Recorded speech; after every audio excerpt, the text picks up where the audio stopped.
Huu ni wasaa mwingine wa michezo pamoja na burudani zake. Leo tuko na afisa habari kutokea klabu ya Dar es Salaam Young Africans. Hapa namzungumzia Ali Shaban Kamwe, ni miongoni mwa wazungumzaji wasemaji pamoja na maafisa habari wenye muonekano, mvuto pamoja na ushawishi wa hali ya juu, na hii ndio chama ambalo linatakiwa kuwa hivyo.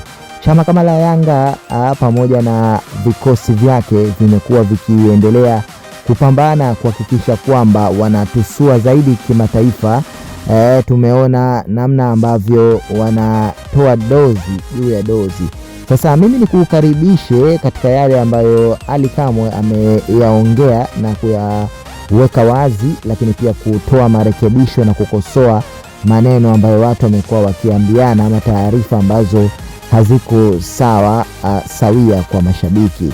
Naam, mimi nikukwambie tu pia kwa wewe ambaye bado hujajiunga nasi, kabla hatujaenda kuyafafanua zaidi yale ambayo Ali Kamwe ameweza kuyazungumza siku ya jana, hakikisha kwamba umejiunga nasi hapa kwa kugusa maandishi mekundu hapo chini yaliyoandikwa subscribe. Kwa kufanya hivyo, moja kwa moja hautakuwa umepitwa na habari za michezo pamoja na burudani.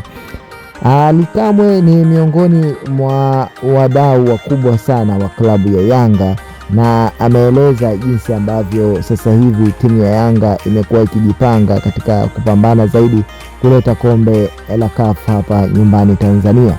Amewaomba mashabiki waendelee kuipa sapoti Yanga, lakini pia waachane na maneno ambayo baadhi ya watu wasiopenda Yanga wamekuwa wakiyatumia katika kuikosoa pamoja na kuifanya Yanga ishuke chini, lakini hawatoweza kwa sababu Yanga pamoja na uongozi kiujumla, yani wachezaji wote na wale wote wamekuwa wakisapoti Yanga na wakiwekezea, wako tayari kupambana mpaka jasho lao la mwisho ili kuweza kuifanya Yanga ikae kwenye heshima kubwa na burudani iwe ni kioo pekee pamoja na njia ya kuwafanya mashabiki waenjoy burudani za soka nyumbani.